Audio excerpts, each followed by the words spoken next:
Assalamualaikum warahmatullahi wabarakatuh.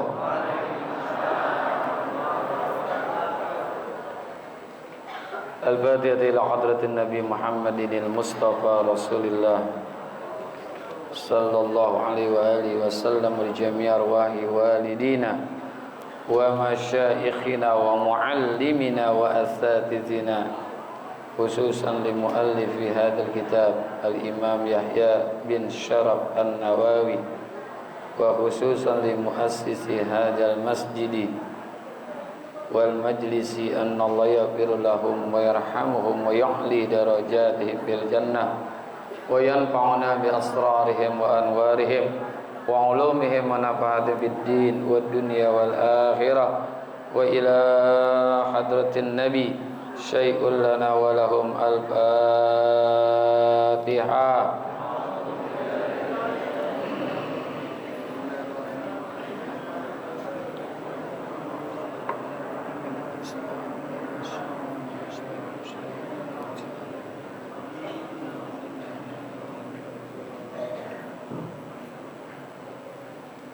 Ya Rabbi bil Mustafa balligh maqasidana waghfir lana ma madha ya wasi'al karami.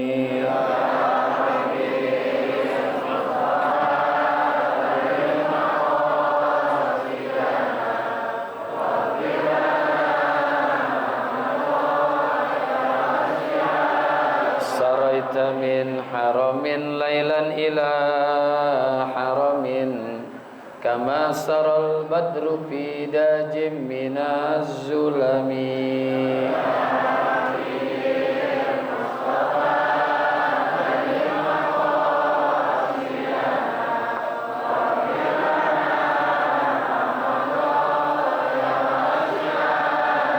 Faqan nabiyina fi khalqin wa fi khuluqin wa lam yudanuhu fi ilmin wala karami.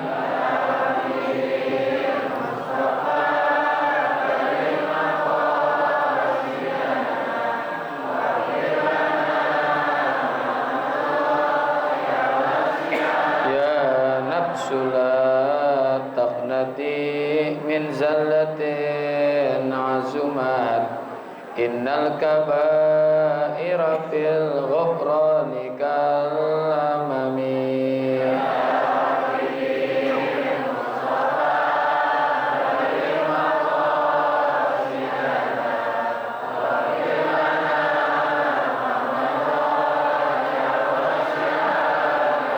Li khamsatun utbi biha naral jahimil khatimah bil Mustafa wal Murtada wa ibnahuma wa Fatimah.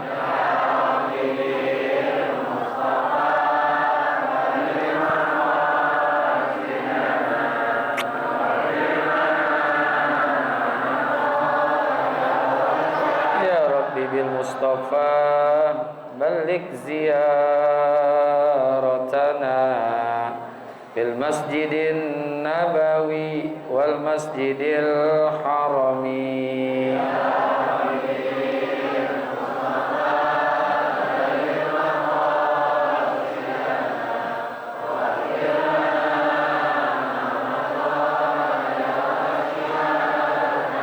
Allahumma salli wa sallim. Bismillahirrahmanirrahim. Alhamdulillahilladzi an'ama alaina bi ni'matil iman wal islam wa huwa a'zamun ni'am. Wassalatu wassalamu ala sayyidina Muhammadin asyrafal anam wa ala alihi wa sahbihi alladhina taba'ahu min yaumina hadza ila yaumil qiyamah. Amma ba'du, yang sama-sama kita hormati dan kita muliakan guru-guru kita, Bapak Kiai Haji Dr. Andes Muhammad Ja'far, yang kita doakan beliau sehat, panjang umur, guru kita Bapak Ki Haji Farah Furqan, Ki Haji Abdul Hamid Mustafa Al-Hafiz, pengurus Masjid Jami' Babut Thayyib yang semoga semua dirahmati Allah Subhanahu wa taala, pengurus Majelis Taklim Ukhuwah Islamiyah, para jamaah, bapak-bapak, ibu-ibu, hadirin hadirat, para pencinta ilmu, para pencari kebenaran yang semoga kita semua dimuliakan Allah Subhanahu wa taala. Alhamdulillah, pagi hari ini di hari Ahad yang kesekian kalinya kita kembali hadir di majlis ini dalam rangka thalabul ilmi. Mudah-mudahan hadirnya kita mendapatkan ilmu yang manfaat, ridho dan inayat, sehat afiat dalam ibadat. Allah berikan kepada kita keselamatan dari alam dunia sampai alam akhirat. Amin ya rabbal alamin. Lanjutan bacaan kita masih hadis yang ke-29. Wa bis sanadil muttasili ilal imami muhaddisi rahimahullah wa adaman naf'a bihi wa bi barakati ulumihi wa bikum fid daraini amin. Qala radhiyallahu ankum wa tuqimus sholata, dan engkau hendaknya mendirikan sholat. Ini kalau pengen masuk surga, jauh dari neraka. Kemarin yaitu menyembah Allah dan tidak menyekutukan dengannya akan sesuatu. Yang kedua adalah tuqimus sholat, mendirikan sholat. Sholat ini pada urutan kedua. Di dalam rukun Islam juga pada urutan kedua setelah mengucap dua kalimat syahadat, kemudian sholat.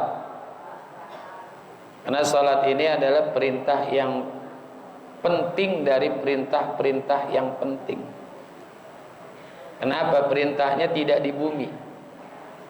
Kullu maftaradallahi ibtaradaha fil ar illa sholah fa innaha ibtadahallahu fis sama. Semua hal-hal yang diwajibkan bagi kita, kata Nabi, diwajibkannya turun perintahnya di bumi. Apakah itu zakat, apa itu puasa, haji, itu perintahnya turunnya di bumi. Illa sholah, kecuali sholat. Ibtaradahullah bis sama. Allah wajibkan sholat itu di langit lewat peristiwa Isra Mi'raj. Meskipun salat ini sudah dilakukan oleh nabi-nabi sebelum Rasulullah sallallahu alaihi wasallam. Di dalam kitab Taudihul Adillah itu disebutkan ada salat subuh. Itu merupakan salat yang dilakukan oleh Nabi Adam. Jadi Nabi Adam sudah melakukan sholat subuh, meskipun teknisnya berbeda barangkali, kita nggak tahu dah. Yang kedua setelah sholat subuh adalah sholat zuhur. Sholat zuhur ini merupakan sholatnya Nabi Daud serta Nabi Ibrahim alaihissalam. Jadi zuhur itu sholatnya Nabi Daud dan Nabi Ibrahim. Kemudian sholat asar ini merupakan sholatnya Nabi Sulaiman, termasuk juga Nabi Uzair, Nabi Yunus. Itu sholatnya sholat asar. Nabi Sulaiman, Nabi Yunus dan Nabi Uzair. Yang berikutnya sholat maghrib. Itu merupakan sholatnya Nabi Yakub, Nabi Isa dan juga Nabi Daud alaihissalam. Di Nabi Daud, Nabi Isa, Nabi Yakub, sholatnya itu adalah sholat maghrib.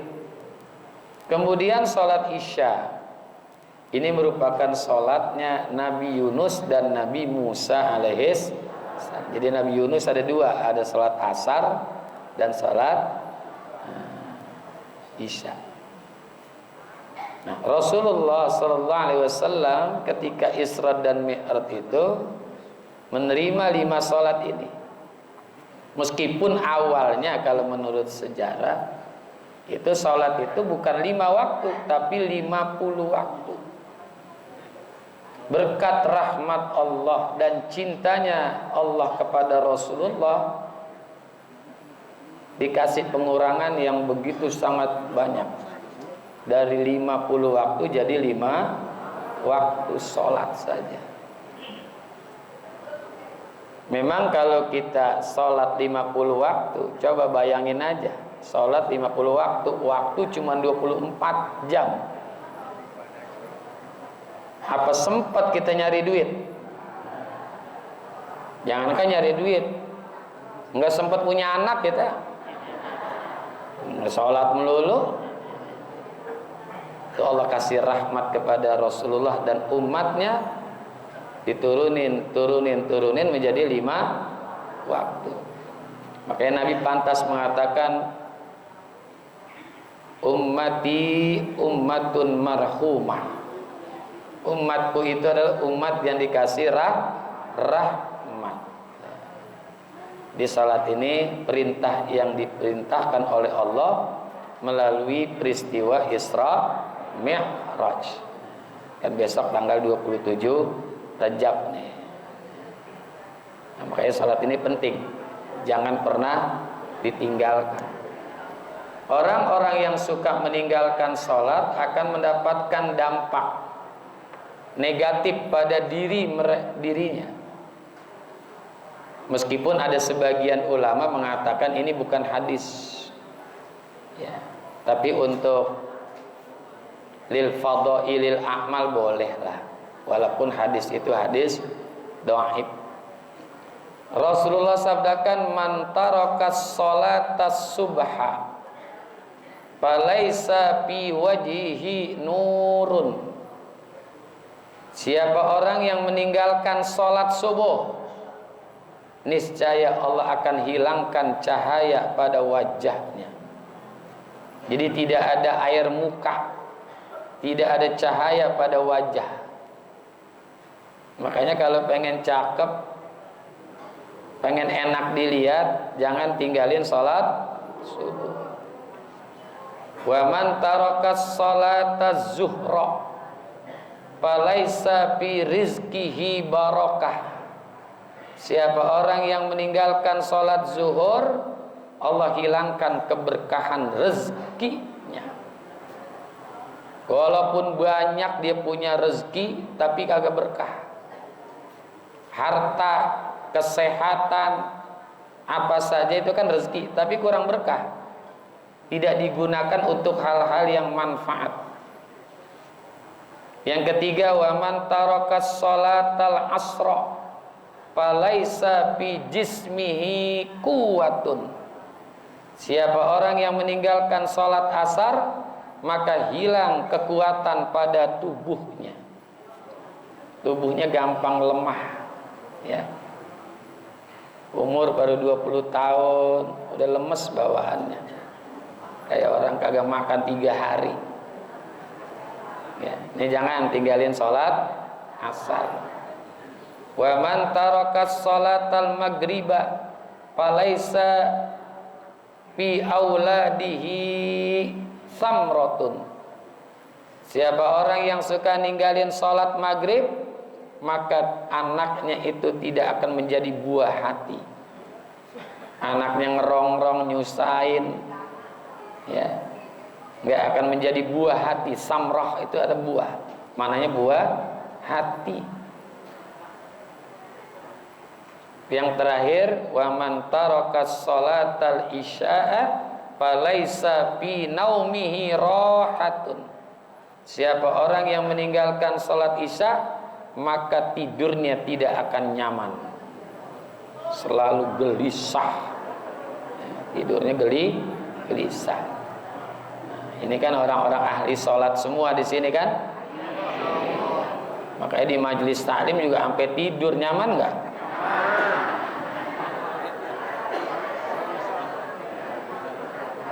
Ya, jangan ninggalin sholat. Makanya perintahkan untuk anak-anak kita melakukan sholat. Karena kalau kita punya anak nggak sholat, saya mohon maaf nih, mendingan miara anjing. Betul nggak? Kalau miara anjing barangkali cuman malaikat rahmat nggak turun, tapi kalau anak kita kagak sholat, itu di dalam rumah tangga kita agama runtuh, meruntuhkan agama. Ya. Jadi saya mohon maaf aja nih, mendingan miara anjing daripada miara anak yang kagak sholat. Jadi kita perintahkan wa'mur ahlaka bis shalah wastabir 'alaih. Perintahkan kepada keluargamu termasuk anak-anak untuk melakukan sholat, wastabir, dan bersabar, ya. Ini yang kedua adalah melakukan sholat. Apa sih hikmah daripada sholat? Banyak. Salat itu hikmahnya begitu sangat banyak. Di antaranya innas salata tanha anil fahsya'i wal munkar. Salat itu mencegah dari perbuatan keji dan juga perbuatan munkar. Kalau keji itu dosa yang dilakukan oleh seseorang yang kaitannya hanya kepada Allah, tidak berkait kepada manusia atau makhluk. Kalau orang yang melakukan dosa kekejian cukup bertobat. Kalau tobatnya tulus, insya Allah diampunin. Tapi kalau dosa munkar, ini dosa yang berkaitan bukan hanya kepada Allah tapi kepada manusia. Nggak cukup bertobat, tapi harus minta ridho kepada orang yang pernah dizolimi.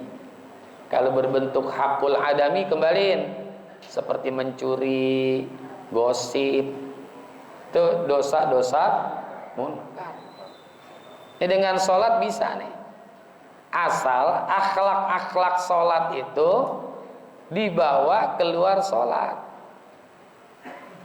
Jadi sholat itu bukan sekedar sholat sebetulnya. Ada akhlak-akhlaknya yang kita mesti implementasikan. Wah, keren banget ngomongnya. Praktekin.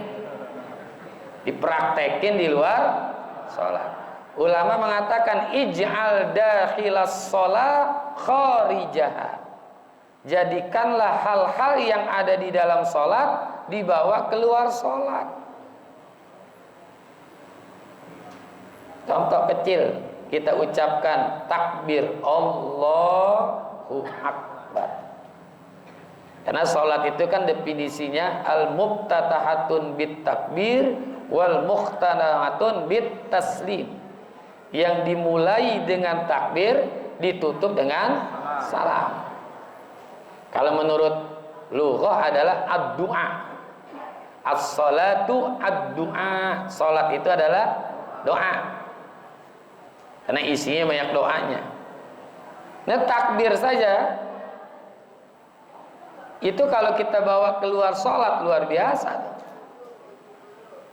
Orang akan hilang sikap sombongnya ketika sudah mengucapkan takbir.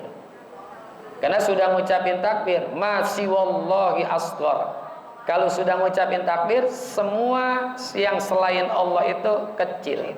Harta kecil, jabatan kecil. Semuanya kecil, apa yang dia miliki yang dianggap besar semuanya kecil kalau sudah mengucapin Allahu Akbar. Nggak sombong sama orang. Kenapa? Karena yang paling besar hanyalah Allah. Allahu Akbar. Belum lagi ketika kita ngucapin iyyaka na'budu wa iyyaka nasta'in. Hanya kepada Engkaulah kami menyembah, hanya kepada Engkaulah kami meminta. Dipraktekkan di dalam hidupnya, iyyaka na'budu wa iyyaka nasta'in. Nyembahnya Allah, mintanya juga kepada Allah. Jangan sampai nyembahnya Allah tapi mintanya ke Gunung Kawi. Iyyaka na'budu wa dukun nasta'in. Banyaklah akhlak-akhlak yang kita bisa ambil di dalam sholat banyak. Ya. Belum lagi ruku. Ketika kita ruku ngucapin subhana rabbiyal azimi wa bihamdi, kita besarkan Allah. Begitu juga sujud subhana rabbiyal a'la wa bihamdi. Ketika kita ditanya, kenapa sih ketika kita sujud itu ngucapin subhana rabbiyal a'la? Jawaban kita normatif. Jawaban kita cuma sunnah, gitu kan?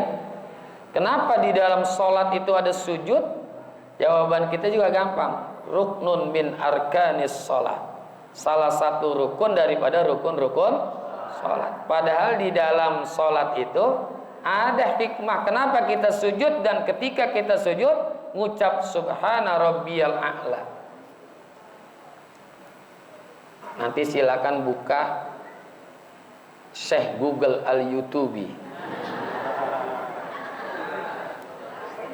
Buka tuh yang punya Google. Ada salah satu dokter dari Amerika, namanya Dr. Fidelma. Fidelma namanya. Perempuan dia. Dia ini dokter neurologi. Neurologi itu dokter tentang otak, bahkan saraf-saraf otak. Dan dia mengatakan orang yang jenius, kata Dr. Fidelma, orang yang jenius nih, itu baru memfungsikan otaknya 5-6%. Orang jenius kayak Albert Einstein, B.J. Habibie, itu baru memfungsikan otaknya 5-6%. Tahu kalau bapak ibu berapa persen kita nih ya?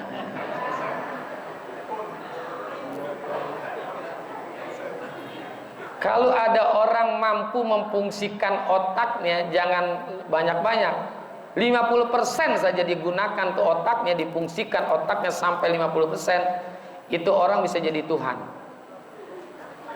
Bisa jadi Tuhan. Karena orang jenius saya sudah baru 5-6%. Dan Dr. Fidelma mengatakan ternyata sel saraf otak manusia itu jumlahnya miliaran sel saraf. Bukan jutaan lagi nih, miliaran. Dari itu ada sambungan lagi. Makanya kalau sudah ada yang putus sedikit aja, nah ini mulai dah nih. Ada yang putus satu. Kalau kabel putus kita sambung gampang, kabel. Kalau sel saraf ada yang putus satu, suka gunting-gunting kertas, dihitung-hitung 2.000, 3.000, 4.000. Minum es ditiup, dikira ngebul panas nih, ditiup aja. Tuh, karena salah satu selnya sudah putus. Itu sel saraf otak manusia ya. Makanya ada hikmah kenapa kita mesti ada bersin. Ternyata bersin itu ada hikmahnya. Setiap kita selesai bersin, itu ketegangan sel saraf otak kita jadi kendor. Makanya selesai bersin suruh ngucapin alhamdulillah. Itu sampai bersin aja tuh. Itu bisa mengendorkan sel saraf otak manusia. Makanya yang belum bersin 1 minggu baik-baik tuh. Baik-baik, hati-hati. Itu susah obatnya. Darah tinggi itu. Kalau darah rendah mah gampang. Darah rendah itu ngobatin gampang, pakai air liur. Ludahin aja tuh yang darahnya lagi rendah. Main nggak kira-kira? Bohong itu Pak. Oh, ternyata kata Dr. Fidelma, setiap sel-sel saraf otak manusia itu membutuhkan aliran darah. butuh aliran darah. Dia tahu nih, ya, ahlinya kok membutuhkan aliran darah. Dan dia mengatakan ada beberapa sel saraf otak manusia yang tidak teraliri oleh darah ketika orang itu dalam keadaan berdiri. Karena yang ngompaknya itu jantung, kan berat naiknya, dan bisa teraliri sel saraf otak manusia itu bisa teraliri semuanya di saat orang itu dalam keadaan sujud. Dia periksa tuh, dia nggak langsung masuk Islam, diteliti, disurvei mana sih agama yang ada sujudnya, ibadahnya yang ada sujudnya. Yahudi nggak ada. Yahudi itu ibadahnya cuma menempelkan pipinya pada tembok ratapan. Nasrani cuma nyanyi-nyanyi doang. Apalagi namanya Hindu, Buddha cuma meditasi, meneng baik. Begitu dilihat Islam ternyata ada sujudnya. Baru dia ngucapin asyhadu alla ilaha illallah wa asyhadu anna muhammadar rasulullah. Jadi sholat itu sehat. Kalau kita kan ditanya kenapa ada sujud, ruknun min arkanil Islam, ruknun min arkanis sholat, satu rukun dari rukun sholat. Kenapa ada sujudnya? Ya jawaban itu aja udah. Kenapa membaca subhana rabbiyal a'la sunnah? Padahal di saat itu kita sedang memuji Allah dengan sebutan subhana rabbiyal a'la wa bihamdi. Karena di saat kita sujud, Allah sedang mengalirkan darah ke seluruh sel saraf otak kita. Makanya ada bekam. Tuh, bekam itu yang cakep di bagian leher belakang nih. Itu kan sunnah Nabi tuh. Agar sirkulasi darah yang ada di kepala kita jadi bagus. Terus sholat itu enggak kuno, sholat itu modern, bahkan diteliti oleh orang-orang pinter. Kayak sholat itu sehat, ya sholat itu ada rahasia. Kenapa subuh 2 rakaat, kenapa zuhur 4 rakaat, kenapa asar 4 rakaat, kenapa maghrib 3 rakaat. Itu ada rahasia-rahasianya, ya. Panjang itu rahasianya. Jadi ini sholat ini adalah perintah yang penting dari perintah-perintah yang penting. Makanya jangan pernah tinggalin sholat, kerjain tuh sholat. Jadi banyak hikmah yang bisa kita ambil dari perilaku sholat. Dari sisi kesehatan ada, termasuk juga dampak pada diri kita ketika melakukan sholat juga ada. Dampaknya pasti positif, ya, dampaknya pasti positif. Dan di dalam melakukan sholat tidak hanya kita melakukan sholat fardu saja, mestinya kita tambahkan lagi sholat yang lain. Rasulullah sabdakan, as-sholatu khairu maudu'in. Sholat itu merupakan sesuatu yang terbaik yang engkau persembahkan untuk Allah. Faman syaa'a ayyastaktsira falyastaktsir. Siapa yang ingin menambahkan, memperbanyak sholat, maka silakan. Ini orang-orang yang mau menambahkan sholat, tidak cukup dengan sholat 5 waktu. Orang yang sudah menjadikan sholat itu bagian daripada kenikmatan.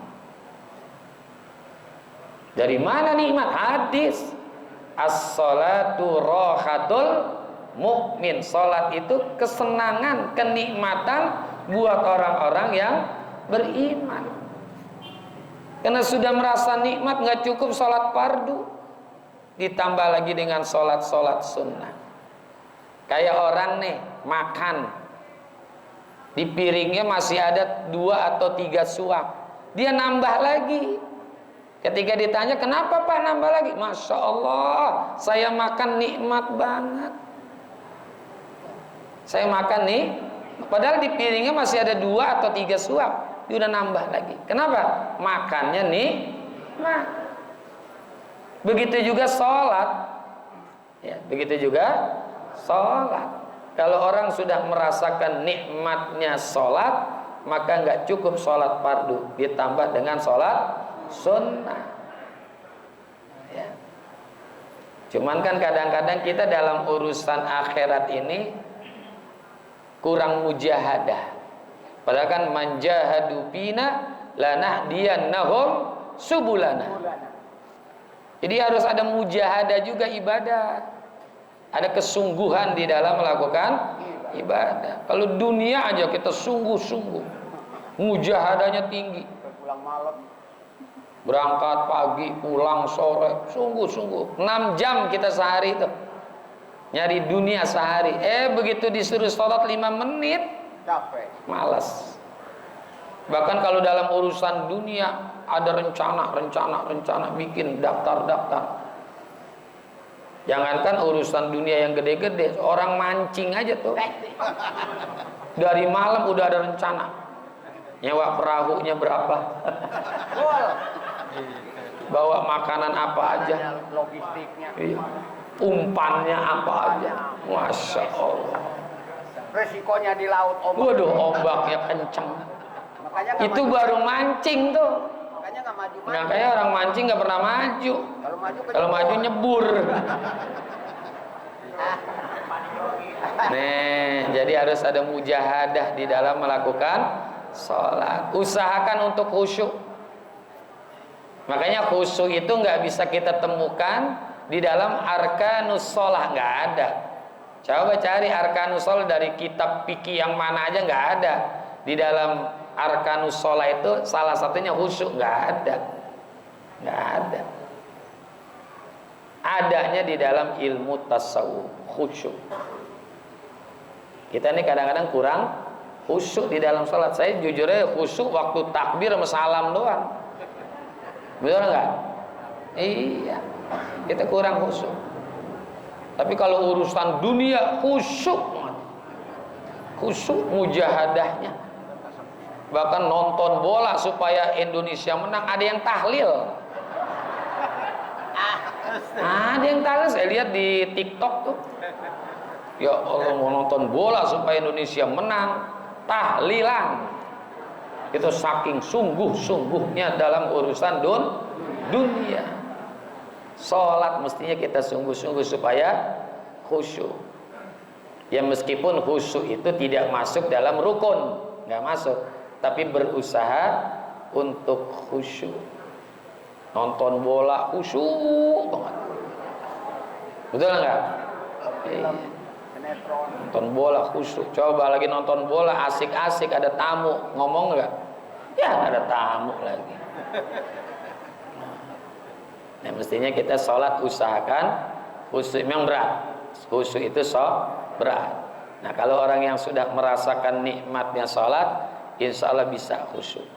Bisa khusyuk. Jadi sholat ini perintah yang penting dari perintah-perintah yang penting. Wa tuqimus sholata, dan dirikanlah sholat. Jadi kita usahakan tuh untuk bersikap baik ketika melakukan sholat. Persiapkan, jangan sampai kita ditunggu oleh waktu. Mestinya kita nunggu waktu ya. Kan waktu yang ditungguin menurut survei waktu sholat cuman satu, waktu sholat maghrib di bulan Ramadan. Itu azan yang ditungguin cuma satu, azan maghrib di bulan Ramadan. Itu juga bukan pengen sholat. Bahkan di jalan 5 menit sebelum azan udah mampir di warung. Nungguin apa tuh? Udah pesan duluan. Saya pesan ini. Mestinya kita jangan ditunggu oleh waktu sholat, tapi kita tunggu waktu-waktu sholat ya. Awal waktu kita kerjain ini, Masya Allah. Berat emang sholat ini. Maka nanti yang paling pertama kali ditanya pada urusan-urusan amal kita ini adalah sholat ya.